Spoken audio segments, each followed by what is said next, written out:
Hello and welcome. Today I want to spend a few minutes talking about the anatomy of the palate.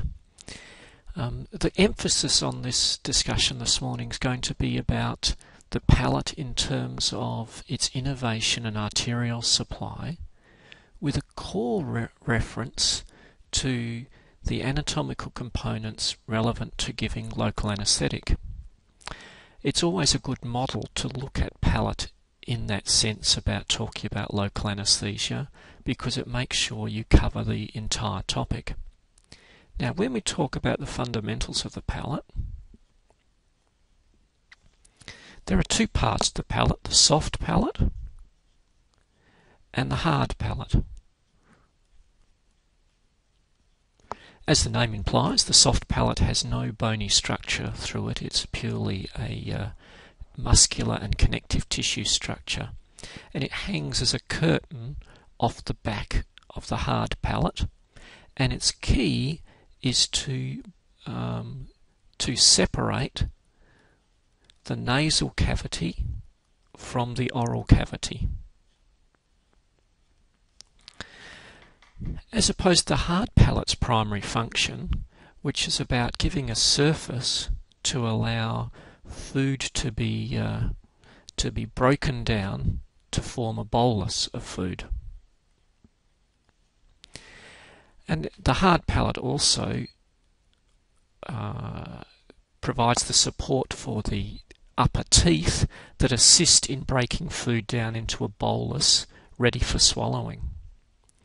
So let's start with the hard palate and look at its anatomy. We're going to draw a simple hard palate here like this. A bit asymmetric, but we'll let that go. And on the hard palate we're going to draw some teeth. We'll do a central, a lateral, canine, first premolar, second premolar, first molar, second molar, third molar. And then we're going to contemplate the bones that make up the hard palate. And the hard palate is fundamentally made up of two bones. It's made up, the anterior 2/3 of it is made up of maxilla, a left and a right maxilla, obviously, and the posterior third is really made up of palatine bone. Now, just as a little trick to notice, that the maxilla actually sneaks back like this to actually surround the teeth.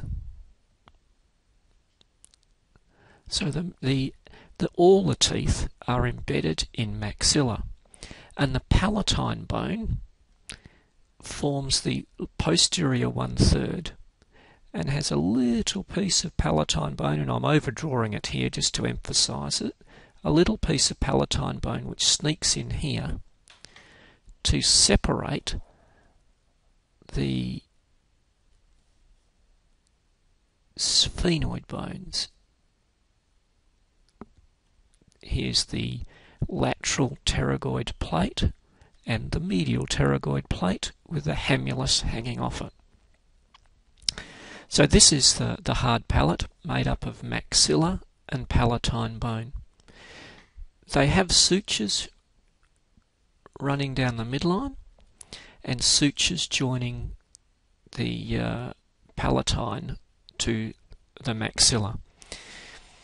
The key foramini in this hard palate, and there are three. The first key foramen is towards the front of the palate, and it's called under a number of names. I call it the nasopalatine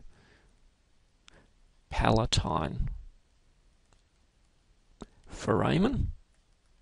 Some people call it the incisive foramen, but I think nasopalatine is a clear word because it gives you some understanding of the nerve names that we'll talk about in a minute. And towards the back of the palate here, we find the greater and lesser palatine foramen.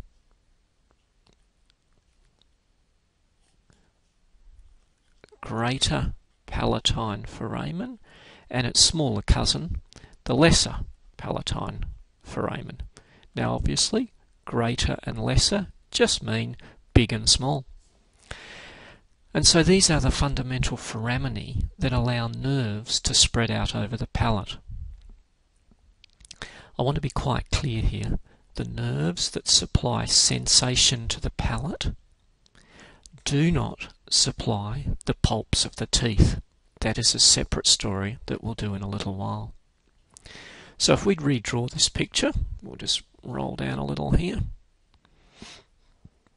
We'll take the blue and we'll draw a larger palate like this.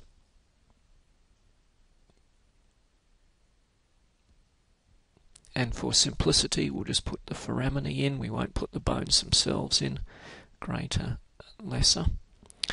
And the nerves that come out through these foraminae are all branches of the maxillary division of trigeminal.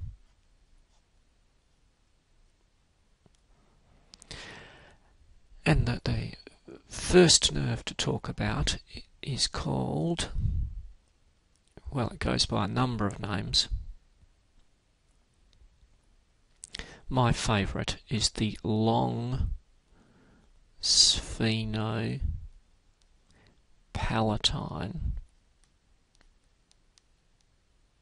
nerve, but its other names is nasopalatine nerve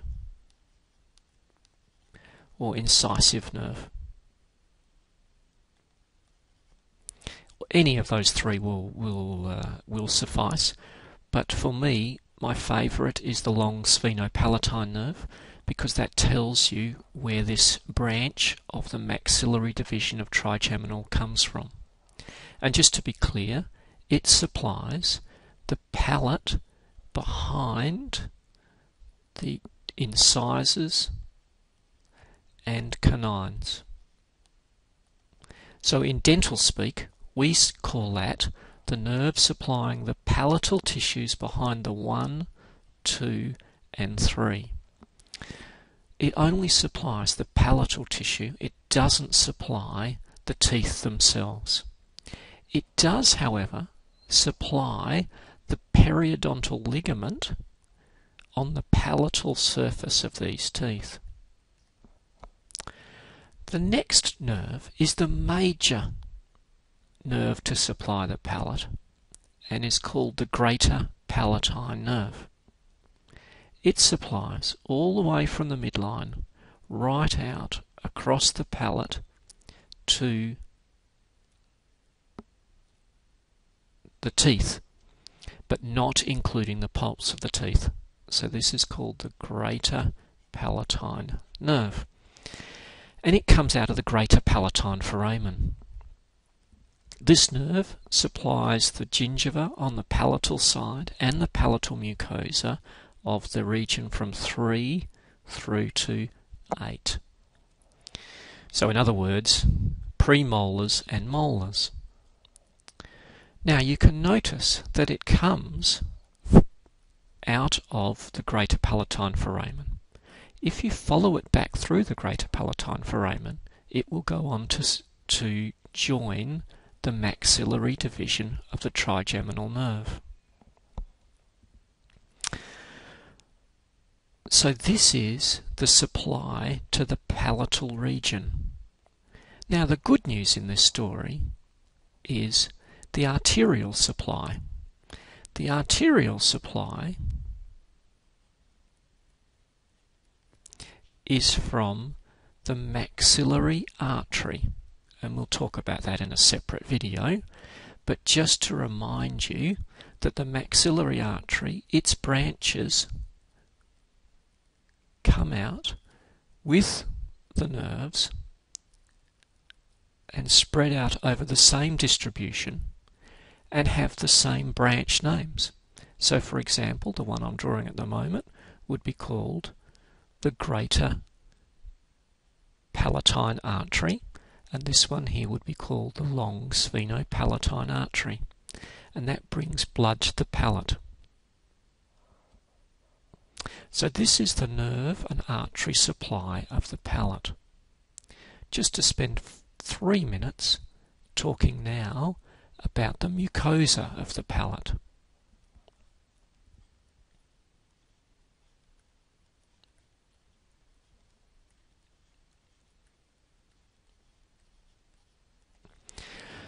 And remember, mucosa is always determined by function. The type of mucosa is always determined by its function. So if we think about the palate, it's going to have a lot of high stress, high load activity. So that mucous membrane needs to be a form that can accommodate these stresses. And that means we see it as masticatory mucosa.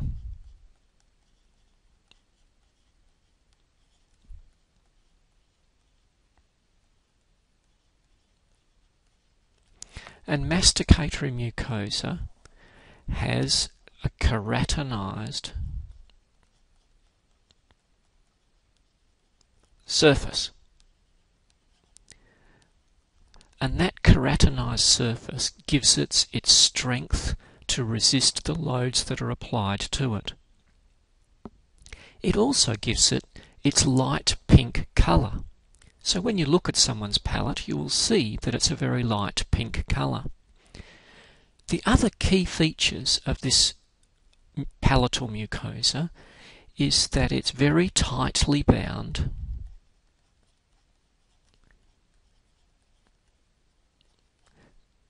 to the underlying bony structure of the palate, and this is through very dense collagen underlying the mucosal surface. And the third key feature is that it has all these ridges running across it.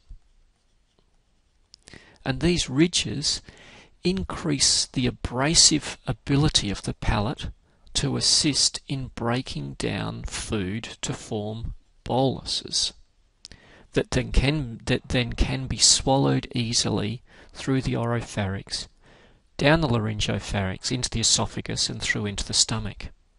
So masticatory mucosa on the palate is a highly organised structure to resist the loads being applied and to allow this mucous membrane to facilitate the breaking down of food ready for swallowing.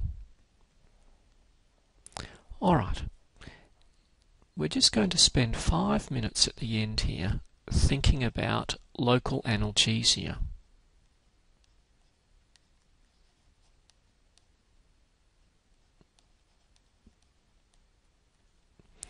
If you were having to give local analgesia for palatal mucosa, the key question that everyone asks at the beginning is, where would you put the needle tip and inject the solution to numb different parts of the palate?